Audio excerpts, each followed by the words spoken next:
Okay. Hello everyone. My name is Itamar. I'm a tour guide here in Jerusalem. Today we are in war.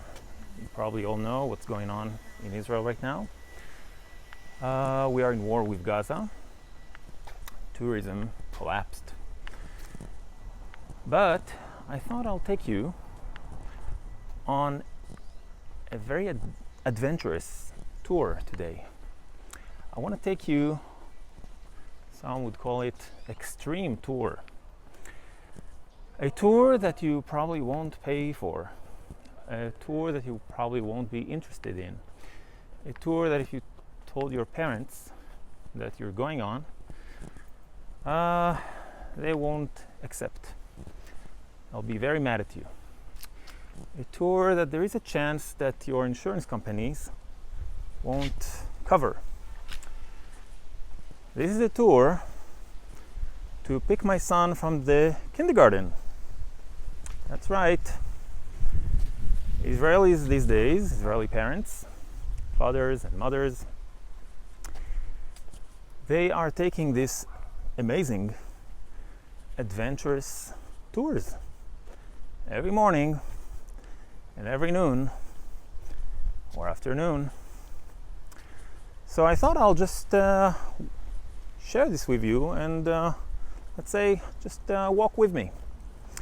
So I'm in Jerusalem and let's just take a look at the street. Cool. So I live in South Jerusalem in an area called Katamon. So Katamon was built in the 1950s. Take a look at this one. I hope you like this portrait. Anyway, so Katamon was built in the 1950s, and many of the people living here originally are Jewish newcomers, a lot of them from Muslim countries, many Kurds, Turks, Moroccans, and others. And it's called Katamon, named after an Arab neighborhood called Katamon.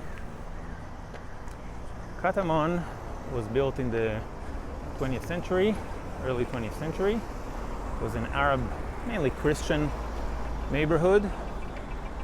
And in 1948, the Palestinians that lived there, the Arabs that lived there that later called themselves Palestinians, were basically running for their life during the 1948 war. So now, both Katamon and Katamon are Jewish neighborhoods of Jerusalem. What you see here in front of you is a typical Katamon building. You can see that the first floor, that's the original floor. Later this was added. So we're talking about 1950s kind of buildings. We have all kinds of renovations that came later. Why am I telling you this? I'm telling you this because when you go on my extreme tour to pick my kindergarten, to pick my child from the kindergarten, these days you're just considering how fast you can run before a rocket hits you. So we get alarms if a rocket is launched from Gaza to our way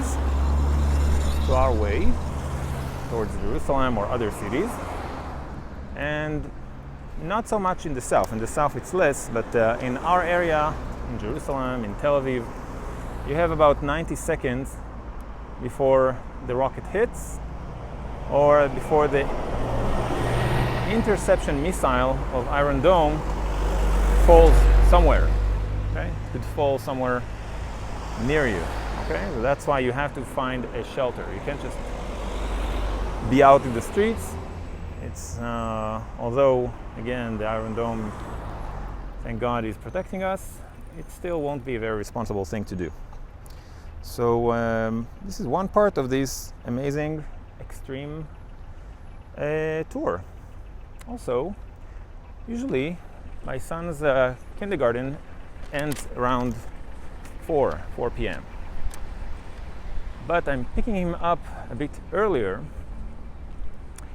at noon because the children are going to sleep very soon. My son is a toddler, he's less than 2 years old, so they're going to sleep soon after lunch. And although in their kindergarten, which is a privilege, they do have a shelter, when the kids are awake, they can actually make it to the shelter. 90 seconds, 15 toddlers or so, they have enough manpower to get the children into the shelter. But if they are asleep, I don't think they're going to make it.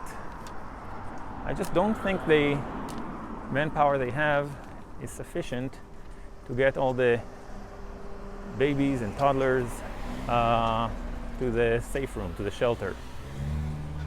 So for now, while I'm still processing the changes in our life, we decided to take him and let him sleep at home.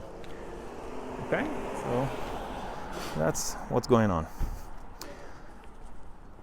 During these times, I had to submit a license to get a gun. So I served, like many Israelis, I served in the army. I know how to use a gun. But my wife and I didn't want to have a gun at home. You know, all kinds of accidents and stuff. So we thought if we can avoid it, then it's better. But apparently, there is a new threat. Not so much new, but there is a threat now. A threat that Hamas terrorists, which I think on the media they will tell you that they are only in Gaza. It's not true. We have Hamas here in Jerusalem, in East Jerusalem. We have Hamas terrorists in the West Bank. They are a part of the Palestinian society. They represent them. They were elected in 2006. The polls showed that they would be re-elected in bigger numbers if the elections in the Palestinian Authority would take place. I think it was this year or last year, I forgot. But there were about to be elections, at least that's what the Palestinian president Mahmoud Abbas, Abu Mazen, declared. So they are very much a part of the reflecting very much the Palestinian identity. The Palestinian identity is very much against the Jews, and Hamas represents that very well. So yes, we do have Hamas terrorists in the West Bank. We do have Hamas activists, at least, maybe not terrorists, but the activists, people that are for Hamas and are in touch with them in East Jerusalem. I've seen many graffitis of Hamas in the old city of Jerusalem where I normally work. I've seen Hamas graffitis in different neighborhoods of East Jerusalem. So yeah.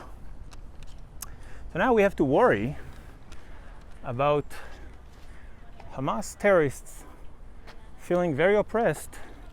So their normal outlet would be to go to a kindergarten, butcher the children, decapitate them, mutilate them beyond recognition because they are oppressed. This is another new thing that we have to worry about. You see? It makes a lot of sense because I know that oppressed women, that's what they do too in many parts of the world. They find a random man and they mutilate him and they behead him. It's very normal. Also, I'm sure there are all kinds of ethnic minorities and black people in America that feel oppressed, and one of their ways to fight this oppression is to burn people alive. It's very famous. Everyone knows about it. Also, gay people and queer people, famously, that's what they do, feeling oppressed. And then they kidnap people and torture them because they want to fight their oppressor. Everyone knows that this is what's going on. That's famously, it happens not just here, all over the world, right? Of course.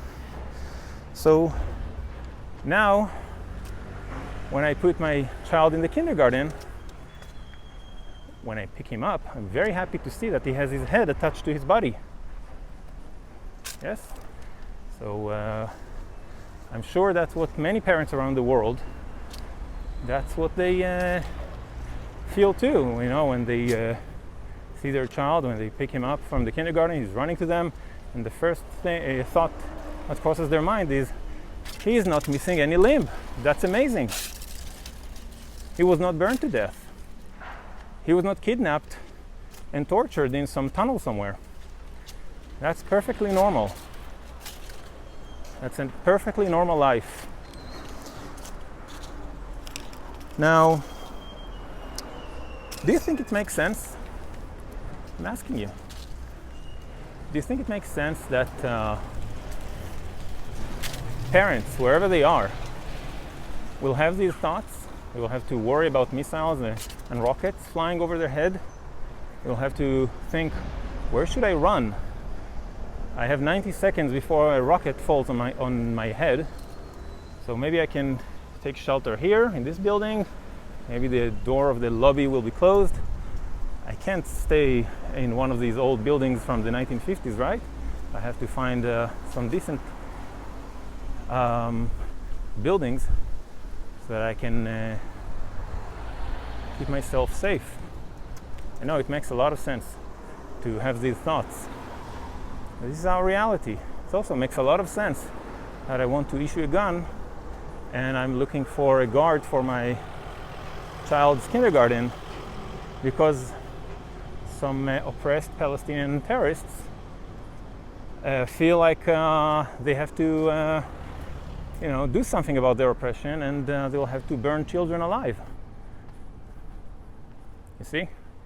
So this is my extreme tour for today. Normally I give other tours about cultures, the Israeli culture, about history, about food, about archaeology, about the Bible. That's the normal tours that I have, but these days I only have the extreme version. The extreme version that our neighbors, the Palestinian in Gaza specifically, and their support of Hamas, their terror organization that runs the Gaza Strip, that's the reality they forced upon us. So, would you live next to these kind of neighbors, by the way? Do you think that you can live with people that their explicit goal is to eliminate you, and they say it on every stage, and they incite their children against you and indoctrinate them from childhood, and on their graduation plays they pretend to kill Israelis and kidnap them? Yeah, I'm sure you'll be happy to have these kinds of neighbors, right? So we're almost there. We're almost at my child's kindergarten. It's been like 14 minutes walk. Took it slowly. Didn't walk too fast. That's our reality. So Israel is strong. The Israelis are here to stay. This is our homeland. We'll protect it. We'll keep it. This is where our identity was forged in the days of the Bible. And share your thoughts with me on the comment section. I'm almost at the kindergarten. I hope you enjoyed this extreme tour.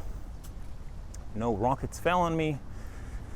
No Palestinian oppressed terrorist butchered me. You see? It's completely normal.